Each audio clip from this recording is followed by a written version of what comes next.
E aí, pessoal, sejam bem-vindos e bem-vindas. E esse é mais um episódio da nossa Escola Bíblica Dominical Online.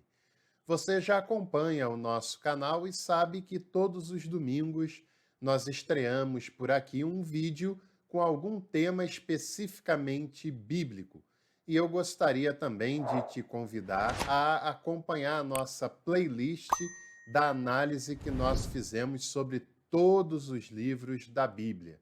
Está imperdível, depois vai lá conferir que está tudo gratuitamente aqui no nosso canal. E hoje nós vamos falar sobre mais um personagem do Novo Testamento, em específico, um homem que participou do Concílio de Jerusalém e que depois foi escolhido pelo próprio apóstolo Paulo para ser seu companheiro de viagem. Sabe quem é essa pessoa? Se não, ou se quer saber mais, é só ficar comigo até o final desse vídeo, que esse é o nosso tema da EBD de hoje.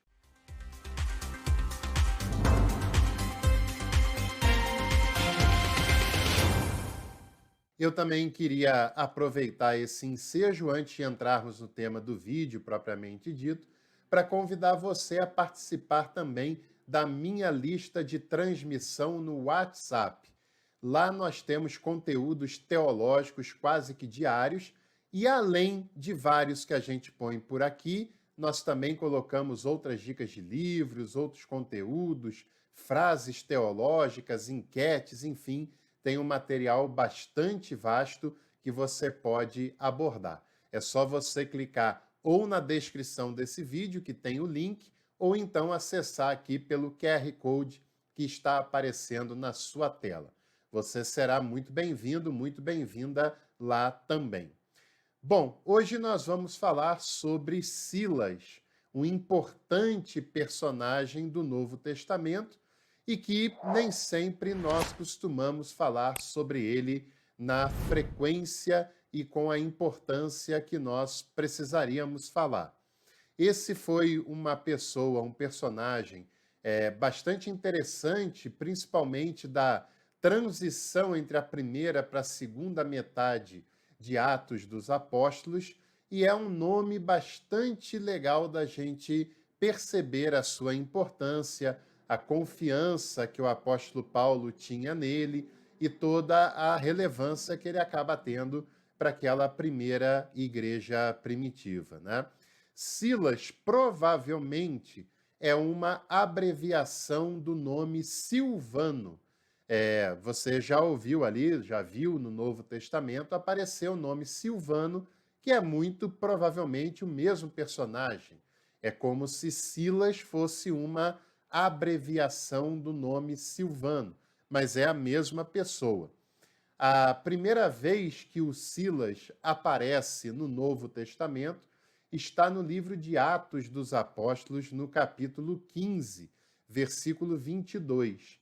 E Atos capítulo 15, você sabe que é um momento importante para o desdobramento da igreja primitiva, porque o capítulo 15 de Atos retrata a reunião de Jerusalém, ou mais especificamente, o Concílio de Jerusalém, que nós não devemos analisar esse concílio, essa reunião, com a mesma intensidade, com o mesmo critério que nós analisamos os demais concílios ecumênicos da história da Igreja, começando ali por Nicéia, em 325, e se desenrolando até o Vaticano II, em 1962 a 65, no século XX. Jerusalém era diferente, né? Claro, a igreja ainda não é uma igreja, ainda não é institucionalizado, ainda não tem definições conciliares, nem condenações de heresias, nem tampouco declarações de fé formalmente estabelecidas.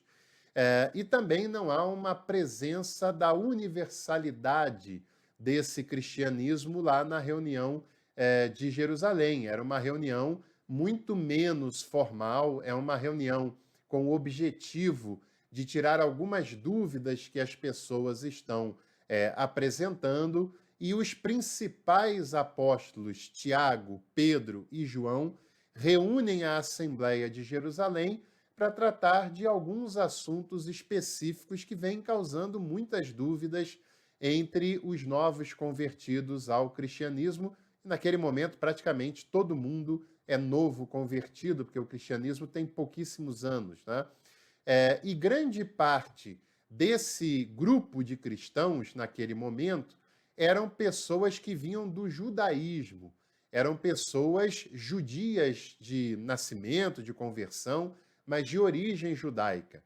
E eles começam a entender, uma vez que ainda não se tem uma doutrina cristã formalizada, uma vez que ainda não se tem a escritura cristã apresentada, que será mais à frente o Novo Testamento, eles entendem que o caminho que o cristianismo deve tomar, entendem e é na prática o que acontece, né? Não tem muito como pensar diferente disso naquele momento. Que o caminho que o cristianismo deveria tomar era de continuidade ao judaísmo, uma vez que Jesus veio daquele meio, que os apóstolos vieram daquele meio, né? Então era uma maneira de dar continuidade usando a escritura judaica, frequentando as sinagogas, que eram espaço de culto dos judeus, e prosseguindo nisso. E aí surgem algumas dúvidas com relação a algumas cerimônias, com relação a alguns costumes judaicos, se eles deveriam ser observados ou não deveriam mais ser observados nesse novo momento da história, né?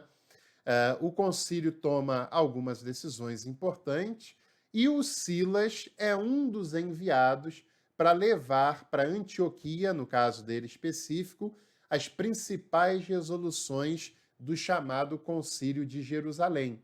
É como se ele fosse ali um missionário, um comissionado pelo Concílio de Jerusalém, e no seu caso ele vai para Antioquia, que é um dos principais redutos cristãos daquele momento, é um dos lugares em que o cristianismo mais se desenvolve, mais tem popularidade, e para lá vai o Silas, ou o Silvano, como você queira, levar as principais resoluções do Concílio de Jerusalém.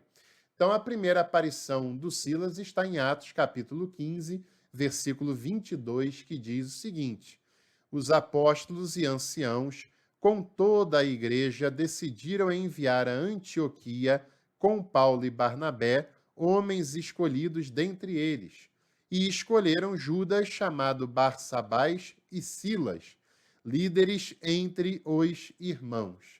E ele é um dos comissionados para ir lá para Antioquia, levando as principais resoluções do Concílio de Jerusalém. Ele é um líder, conforme você viu o próprio texto aqui apresentando, um dos principais líderes daquele momento da igreja cristã, e ele vai se tornando um dos grandes companheiros do apóstolo Paulo nas suas viagens missionárias.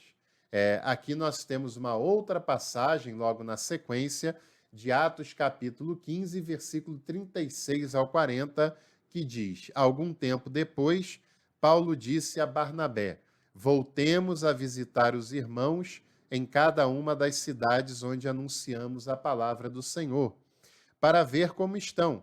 Barnabé queria levar consigo também João, chamado Marcos, mas Paulo opinava que não deviam levar consigo aquele que os tinha abandonado em Panfília e que não os tinha acompanhado na missão. Houve um desentendimento tal que os dois se separaram. Barnabé tomou consigo Marcos e embarcou para Chipre. Paulo, tendo escolhido Silas, partiu confiado pelos irmãos à graça do Senhor.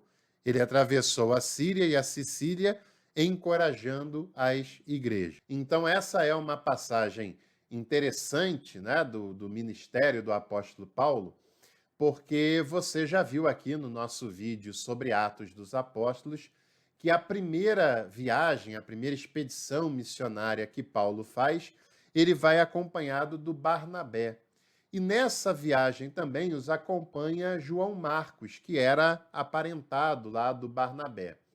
E num determinado momento daquela primeira viagem, o João Marcos decide não ir mais com eles, decide parar no meio do caminho, tomar um outro rumo, fazer outras coisas, e isso causa uma certa indisposição entre Paulo e Barnabé. Paulo fica chateado com isso, entende que o João Marcos estava roendo a corda, estava abandonando o barco no meio do caminho, e Barnabé tem uma postura muito mais compreensiva com o João Marcos. Eles prosseguem naquela viagem, mas quando vão começar uma nova viagem, aquele assunto volta à tona e acaba gerando um distanciamento entre Paulo e Barnabé. O Barnabé quer levar novamente João Marcos e o Paulo acredita que não deve mais levar João Marcos porque ele vai acabar dando trabalho. Ele já fez isso na primeira viagem, ele pode fazer isso de novo e Paulo não quer passar por essa situação novamente. Conclusão: o Barnabé então fica com João Marcos e ambos vão para o Chipre, a terra natal deles, e o Paulo acaba escolhendo um outro companheiro de viagem. No caso, ele escolhe Silas e vão para outro lugar para prosseguir na pregação, na visita das igrejas, e para prosseguir no seu intento missionário, agora acompanhado por Silas. É interessante que em outros momentos dessa história, mais lá na frente, você vai ver, numa das saudações das cartas de Paulo, ele reconhecendo o valor de João Marcos, reconhecendo que ele era uma pessoa útil, que ele era uma pessoa devota, era uma pessoa dedicada. Então, parece que o Barnabé tinha razão e que Paulo deu uma pequena tropeçada, mas nesse caso é, de certa maneira, compreensível a sua resistência em relação a João Marcos, mas que depois ele vem a reconhecer e afirmar o valor de João Marcos, né? Mas nas viagens missionárias, dali por diante, o seu companheiro passa a ser Silas e não mais o Barnabé, por esse motivo. O nosso amigo Silas também está com o apóstolo Paulo naquele episódio lá da Macedônia, quando eles têm a visão de passar para o outro lado, de pregar na Macedônia. Também está com o apóstolo Paulo quando eles são presos por causa dessa pregação e estão lá na cadeia, onde eles louvam, onde eles oram, onde eles praticam a sua devocional, e tem aquele relato lá de Atos de que aquelas cadeias se rompem e os dois são libertados, e muitas pessoas se atemorizam com tudo aquilo que acontece. Era o Silas quem estava lá com Paulo ao longo daquela trajetória, né? Depois também nós temos o Silas trabalhando em Bereia, que era uma comunidade bastante importante e que chama atenção pela postura, né? Até hoje se fala muito sobre os bereanos, que eram aquela comunidade de cristãos que vai conferir nas escrituras as pregações que recebem. É uma postura bonita, mas a gente tem que ter cautela, né? Porque esses bereanos, eles são convertidos do judaísmo. A escritura que eles têm é a escritura judaica. E a confirmação que eles vão procurar é perceber se a pregação dos apóstolos está batendo com os princípios do judaísmo. Em muitos momentos bate, mas é claro que em outros não vai bater tanto assim, até porque esses apóstolos estão conduzindo esses discípulos de Jesus para um outro caminho que não é mais o do judaísmo. Mas naquele momento é a proposta que eles têm, uma proposta, de certa forma, de se resguardar de falsos pregadores, e por esse lado é louvável, né? Essa postura é interessante de fato. Paulo cita nas suas conclusões o nosso amigo Silas, algumas vezes, fala sobre ele, sobre a sua importância, e ele também é citado pelo apóstolo Pedro, que o chama de um irmão fiel, de um companheiro fiel. Esse é um caso raro, né? Um homem que é citado por pessoas tão diferentes do Novo Testamento, E você sabe que Pedro, assim como João, como Tiago, tem um outro lado, tem uma outra postura que não a do apóstolo Paulo. Eles, de certa maneira, em alguns momentos, estão até em posição de uma certa rivalidade entre eles em muitos momentos, né? Paulo não se conforma com algumas decisões desses apóstolos. Paulo também quer reivindicar uma importância tão grande quanto a deles, e eles colocam um certo limite na atuação de Paulo, até por isso que ele sai em viagem missionária para não ficar debaixo da jurisdição daqueles três grandes personagens, né? Mas o Silas é citado tanto por um lado quanto por outro lado, então esse é um forte sinal do valor de Silas, da importância desse personagem e que nós deveríamos nos lembrar muito mais dos seus méritos, dos seus valores e da inspiração que foi a sua vida.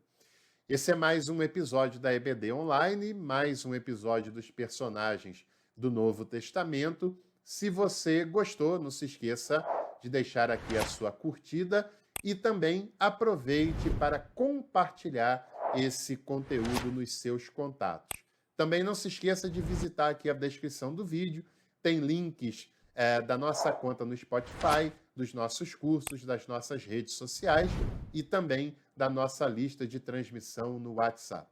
Um abraço, bom domingo para você e à noite a gente se encontra na nossa sessão de espiritualidade aqui do Café com Teologia. Até lá.